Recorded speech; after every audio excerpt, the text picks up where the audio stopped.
Hola, te doy la bienvenida al podcast Armonía y Bienestar. Soy Diego Camurri. Gracias por unirte y compartir conmigo este viaje de descubrimiento, de evolución, donde buscamos vivenciar lo maravilloso de la conexión con nuestras esencias.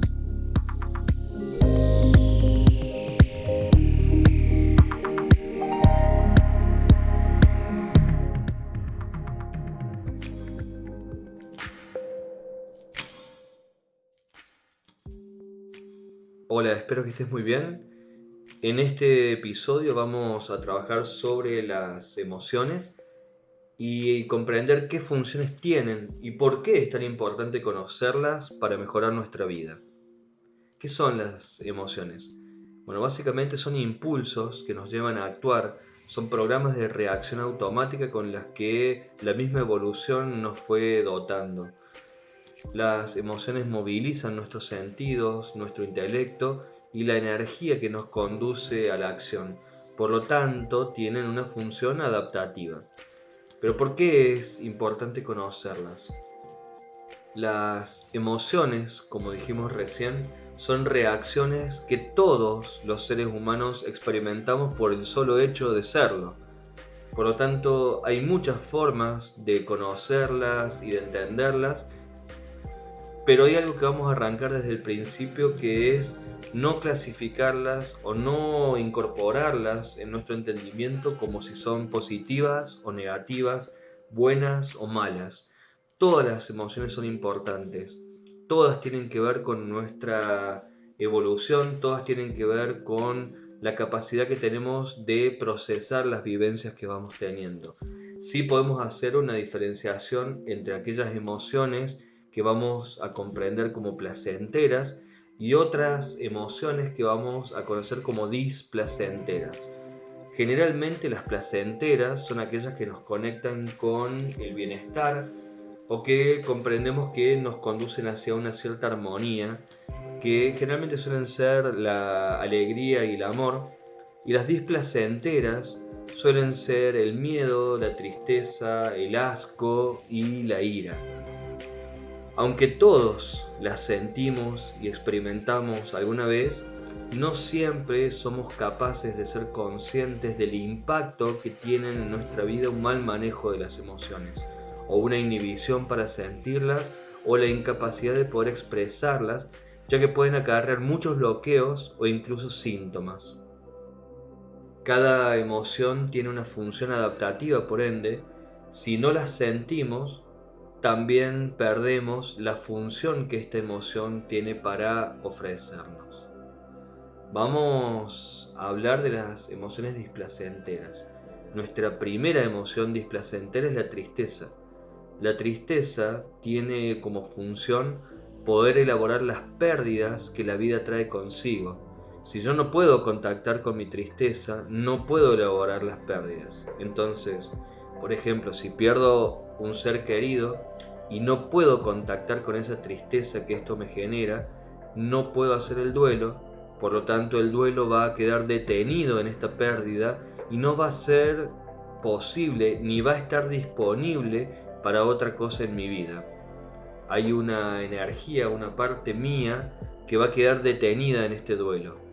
Es decir, que si no puedo contactar y honrar esa tristeza, pierdo la función de elaborar esta pérdida y va a quedar bloqueada para mí la función de elaborar las pérdidas en un futuro.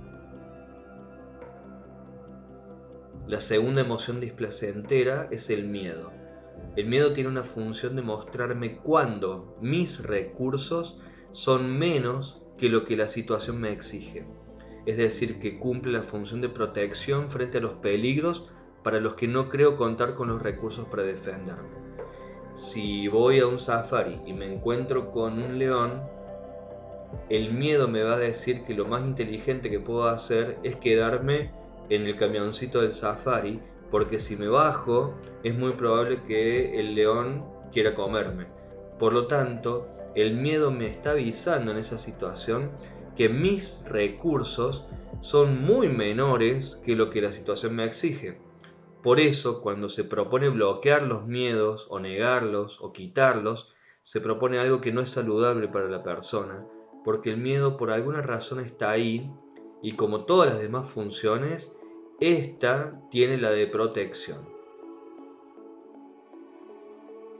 También vamos a hablar de una emoción que tiene muy mala propaganda, que está usualmente muy mal vista y que incluso desde algunas teorías se propone incluso ni siquiera escuchar su mensaje.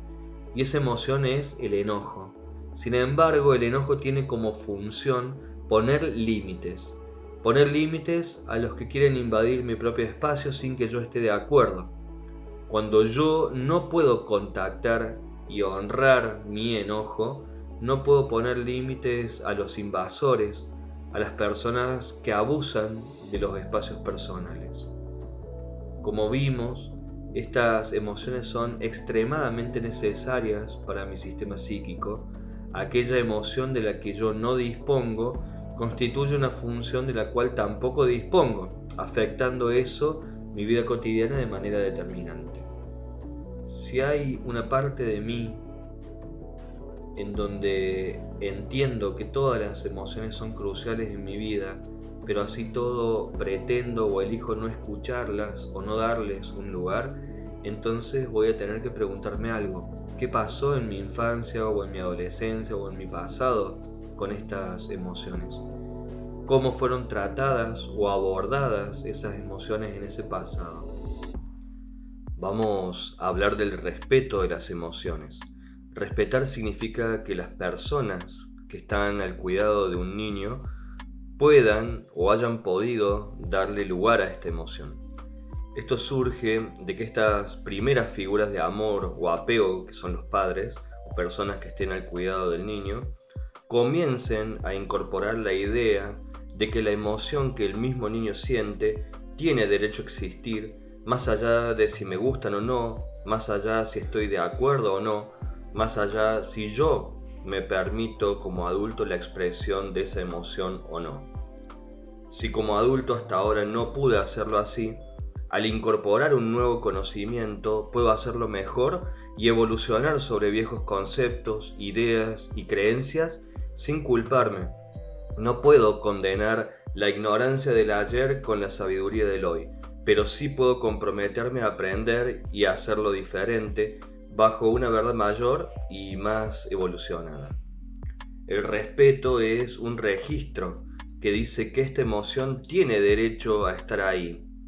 Respetar una emoción que surge como consecuencia de la comprensión de esa emoción, es decir, que está bien que esa emoción esté ahí, es natural, es lo sano. ¿Qué pasa cuando no se respeta esa emoción? Si no se respeta, el niño empieza a elaborar determinados mecanismos para que esta emoción no aparezca. Usa generalmente dos mecanismos que son los mecanismos por excelencia para no contactar con las emociones. El primer mecanismo es permitirse sentir esa emoción, pero evitar su expresión, es decir, mostrarlo para el afuera. La persona se permite sentir el enojo, pero no se enoja para el afuera. Y el segundo mecanismo, si es más profundo, es que puede impedírsele al niño incluso su propia experimentación y ya ni siquiera siente la emoción. Es tanta la prohibición que viene de afuera que el niño no se permite sentir la emoción. No es que no la expresa, sino que no la siente. Si yo como papá o mamá o persona que está a cargo de un niño soy hiperprohibitivo, por ejemplo de la tristeza, por la razón que sea, por ejemplo pude haber tenido padres depresivos y no quiero que eso se repita. Si soy hiperprohibitivo, como decíamos, de la tristeza y coarto al niño que está a mi alrededor, es muy probable que ese niño empiece a elaborar ciertos mecanismos inconscientes para ni siquiera experimentar esta emoción. Se anestesia completamente la experimentación de la tristeza. Ni siquiera puede sentir la tristeza. El niño no experimenta esa emoción y ni siquiera la siente. Ahora, si mi prohibición, por ejemplo, de lo que estamos hablando de la tristeza, es más leve, probablemente ese mismo niño pueda experimentarla, pero no la exprese. Y acá lo que puede suceder es que cuando este niño no puede expresar esa emoción, la suele reemplazar por alguna otra emoción. Por ejemplo, el enojo. Una emoción que esté más aceptada por esa familia y por ese contexto. En vez de hacer contacto con la tristeza, se ríe. En lugar de hacer contacto con el miedo, se enoja y ataca aquello que le teme. En lugar de hacer contacto con la tristeza, siente miedo. Muchas veces sucede que no solo se prohíben las emociones displacenteras, que generalmente son las más prohibidas por las personas hacia los niños, sino que a veces también se ve que se les prohíbe o se les restringe la alegría, la paz, incluso hasta el amor. Entonces el niño empieza a bloquear esa expresión emocional o a anestesiarse su experimentación. Directamente anestesia, adormece el sentir determinada emoción y a medida que va creciendo y se transforma en una persona adulta, este sistema de prohibición de la expresión de las emociones se va afianzando cada vez más y cuando la persona es adulta lo tiene completamente afianzado. Si entramos a la adultez y como persona no pude transformar esta prohibición, vamos por la vida con ella, vamos cargando esta prohibición y esto empieza a explotar de distintas maneras en distintos ámbitos, específicamente en dos ámbitos, el vincular, es decir, en las relaciones con otras personas, y en el físico, en el cuerpo. ¿Qué pasa con las emociones cuando no nos permitimos experimentarlas o expresar? Entonces, ¿qué pasa? ¿Se diluyen? No, evidentemente no. Se van acumulando y se van acumulando hasta que en algún momento tienen que encontrar una vía de escape. Es entonces donde aparecen de manera explosiva, de manera abrupta. Pasa con el enojo, por ejemplo, en donde se ve muy claro. Cuando una persona que nunca se contacta con el enojo y no lo expresó, de repente por un hecho súper cotidiano, menor o hasta incluso insignificante, tiene una reacción sumamente desproporcionada en donde todo ese enojo que vino acumulando desde largo tiempo de repente explota. Uno lo ve desde afuera sin entender bien qué es lo que pasa porque de repente por algo menor la persona grita de manera desproporcionada, pega o se desborda y ahí es donde vemos cómo todo eso con lo que venía no haciendo contacto, cómo con todo eso desde lo que venía desconectado desde hace mucho tiempo se ve todo junto en un solo acto. Todo ese enojo que se venía acumulando se juntó y en un solo momento, en donde, como decíamos recién, incluso hasta por algo menor o insignificante, representó la gota que rebalsó el vaso y se permite la expresión del enojo. Podemos pensar entonces que cada vez que una persona reacciona de manera desproporcionada con alguna emoción, es que en algún punto ocurre porque estamos llevando a cabo este mecanismo de acumular y explotar, entonces las emociones de repente bajan y entonces vuelvo a acumular y en algún momento se explotan. Es como un ciclo que se retroalimenta y podemos decir, por ejemplo, que quien acumula mucho enojo luego tiende hacia lo antisocial. Quien acumula tristeza cuando sale es el depresivo. Quien acumula miedo luego es una persona fóbica y pone todo ese miedo no reconocido en un objeto. Quien acumula alegría y no se permite expresarla, cuando lo hace es maníaca. Es una alegría desmesurada, toda esa alegría junta. Quien, por ejemplo, acumula amor, una vez que se enamora de manera infantil y de manera dependiente, porque no conoce la expresión del amor. Entonces, cuando lo hace pero de manera primitiva. ¿Cómo sabemos si estamos permitiendo, si estamos pudiendo experimentar las expresiones adecuadas frente a determinadas situaciones? ¿Cómo hacemos para saber si estamos expresando o sintiendo la emoción adecuada con la intensidad adecuada frente a determinada situación? cómo darnos cuenta si estamos reaccionando con la emoción adecuada y la intensidad adecuada. En realidad tiene que ver con una sensación si estoy ordenado o no en esa situación que estoy viviendo. Y es todo un arte detectar esta sensación, ya que está fuera de la mente y tiene que ver usualmente con otros registros, no tiene que ver con lo lógico racional. Hay veces que necesitamos ayuda desde afuera para identificar si exageramos, si minimizamos, si estamos ordenados o no, centrados o acorde a la situación o no. Y cuando descubramos que no, por ejemplo, que reaccioné mal, cuando descubro que reaccioné de más de lo que debería haber sido, o que la situación proponía cosas o quizás también de menos, cuando abusan de mi confianza y yo no me enojo, por ejemplo, minimizándolo, cuando descubro que en base a un parámetro específico hay reacciones por de más o de menos, entonces acá hay una señal para ir a buscar lo que está pasando con estas emociones. Es una clara señal de que algo tenemos que hacer con eso. ¿Cuál es la emoción que se está expresando en lugar de otra? O si no hay ninguna emoción expresada y que debería expresarse porque es lo más sano.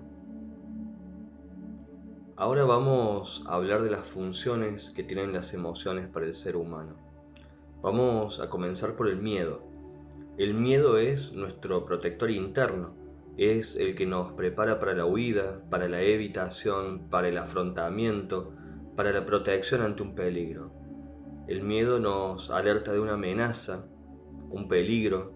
Por eso no sirve eso de seguir esos preceptos del no tener miedo. El miedo es una reacción ante un conflicto interior entre la amenaza y nuestra integridad física, nuestra integridad moral, nuestra integridad emocional. Nos provee de una autoimagen y de nuestra propia estima. Y por otro lado, nos provee también de la valoración que hacemos de nuestros propios límites y de la capacidad para abordar o enfrentarlo.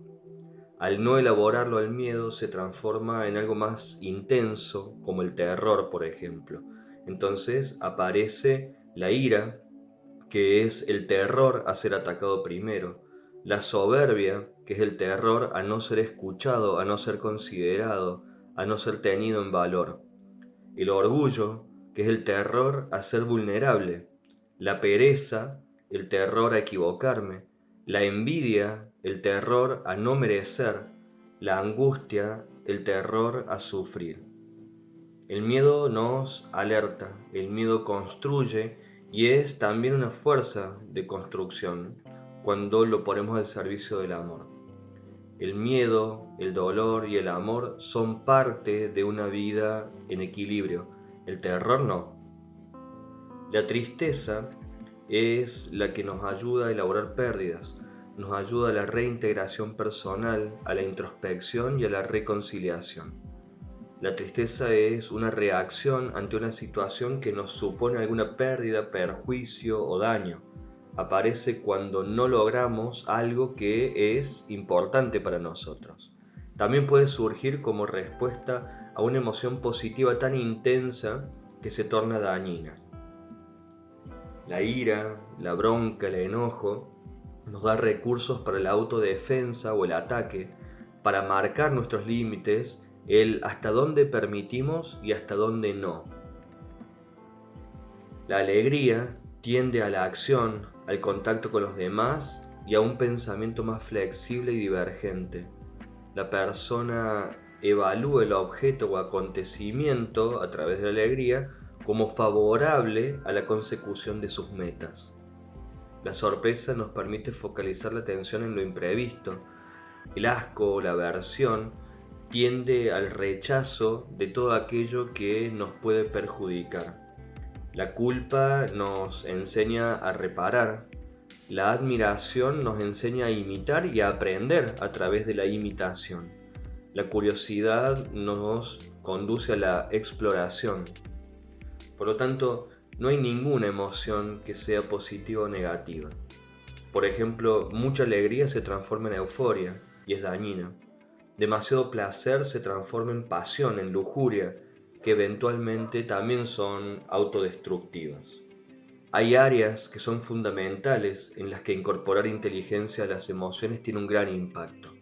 En las relaciones, es decir, entender los sentimientos y emociones de lo que nos importan conduce a una mejor relación y a relaciones más satisfactorias.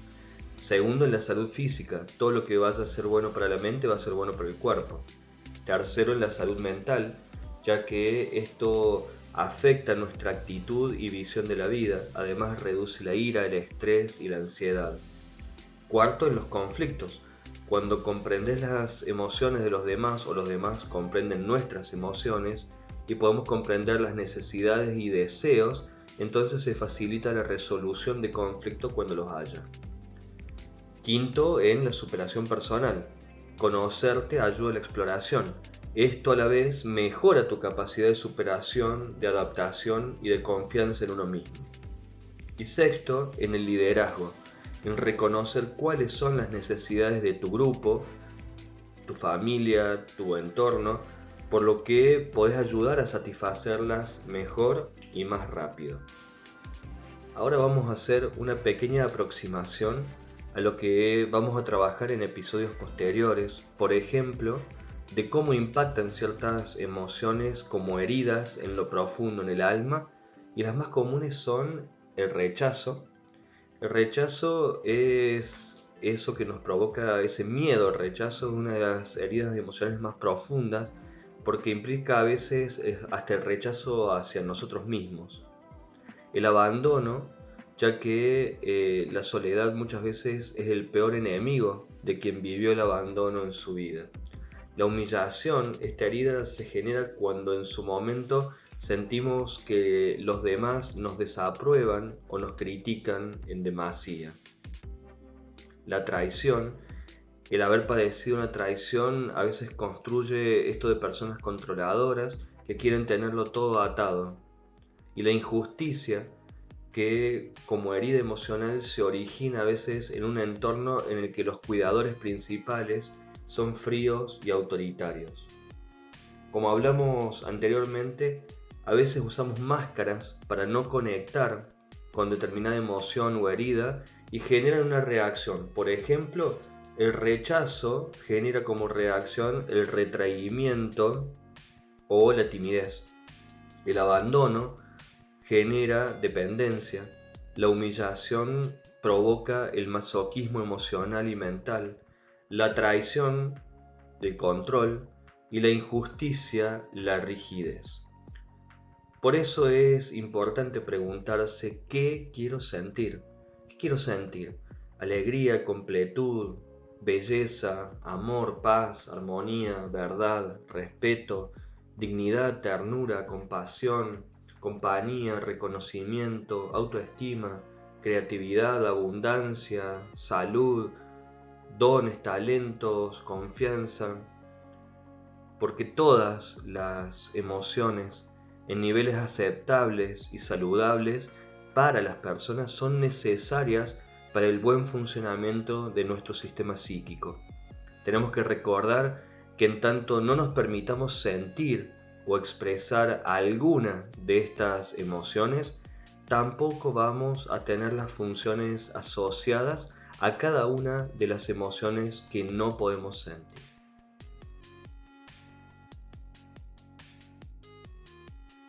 Espero de corazón que este episodio de hoy te haya gustado y que te sea útil de ahora en más. Y si sabes de alguien que esto le pueda ayudar, por favor compartilo, que se expanda el mensaje. Espero con mucho placer tus comentarios, críticas, propuestas, sugerencias sobre los temas que desees que incorporemos en los próximos episodios. Muchas gracias por tu apoyo. Para conectarte conmigo, para mandarme tus comentarios, tus críticas, tus propuestas, tus sugerencias, tener una entrevista o una consulta privada conmigo, me podés encontrar en Facebook e Instagram como @camurridiego. Sentite libre de contactarte conmigo para lo que desees. Espero que estés muy bien. Te mando un abrazo de alma a alma.